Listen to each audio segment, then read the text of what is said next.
রাজনৈতিক দল মানে ধান্দাবাজ, এ ব্যাপারে কোনো সন্দেহ নেই। কেউ কি আপনি ভাবেন নাকি মানুষের কথা কেউ ভাবে? সবাই নিজেদের ধান্দার কথা ভাবে। কেউ ভেবেছে মানুষের কথা, জনগণের কথা? তার প্রথম এবং প্রধান উদাহরণ আমি যেটা নিয়ে কাজ করি। আপনি আমাকে বলুন তো ময়ূক, এই যে এত রাজনৈতিক ইস্তাহার তৈরি হয়েছে, ম্যানিফেস্টো, কোথাও এক লাইন পুরুষ মানুষের জন্য একটাও কথা আছে? কেউ ভেবেছেন?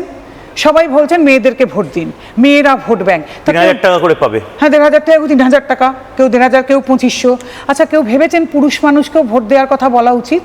অথচ সব কিছু তো পুরুষ মানুষ করছেন। এখানে যে কজন দাঁড়িয়ে আছেন আমি বাদে সবাই তো পুরুষ মানুষ, কেউ ক্যান্ডিডেট বা কেউ মুখপাত্র। তাদের একবারও কেন মনে হয়নি যে কই আমাদের কথা তো কেউ কিছু বলছেন না, আমাদেরকে ভোট দেওয়ার অনুরোধ কেউ করছেন না? সবাই তো গায়ে গুজরা, বানের জলে ভেসে আসা সবাই।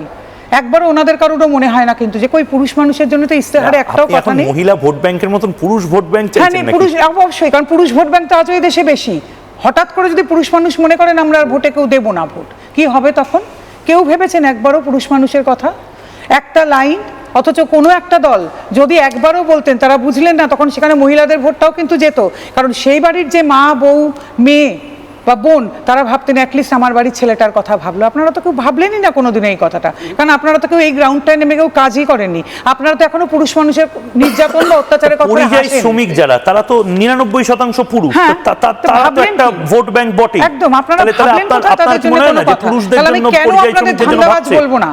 কেন ধান্দাবাজ বলবো না? আমাদেরকে উত্তর আমাকে দিতে হবে। হ্যাঁ বলুন। দিদি, এটা কিন্তু ভ্যালিড জিনিস বলেছে, একদম ভ্যালিড। আমি ইনভ্যালিড মানে তারপরে রুবিনের কাছে আমার কথা দিদি তুমি দেখো, নারী পুরুষ বিজেপি দেখছে শুধুই মানুষ। আপনারা নারায়ণ ভান্ডারও ভাবতেন। নারায়ণ ভান্ডার কেন ভাবা হয়নি সেটা নিয়েও আমরা আলাদা করে আলোচনা করব।